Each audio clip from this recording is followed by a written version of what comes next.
Nasa kote ang top 10 most wanted person ng Valenzuela City Police Station sa isinagawang operasyon sa lalawigan ng Camarines Sur kaugnay sa kaso nitong frustrated homicide at grave threat.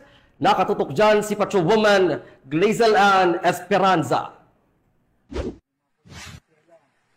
Naaresto ng pinagsanib na operatiba ng Warrant and Subpoena Section ng Valenzuela City Police Station at mga tauhan ng Bao Municipal Police Station ng Camarines Sur Provincial Police Office ang isang lalaking matagal na pinaghahanap ng batas. Kinilalang akusado na 43 anyos at residente ng nasabing lugar na itinuturing na top 10 most wanted person sa istasyon ng Valenzuela City Police Station.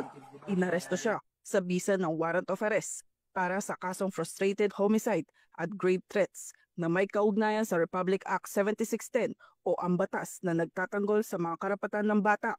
Ito ay may inirekomendang piyansa na nagkakahalaga ng 152,000 pesos. Matapos ang pag-aresto, dinala ang akusado sa Bao Municipal Health Unit para sa kaukulang medical na pagsuri at kasalukuyang nasa kustodiya ng Bao Municipal Police Station Custodial Facility Unit. Nakatakda naman siyang i-turn over sa mga otoridad ng Valenzuela City Police Station at isasauli ang warrant sa pinanggalingang hukuman.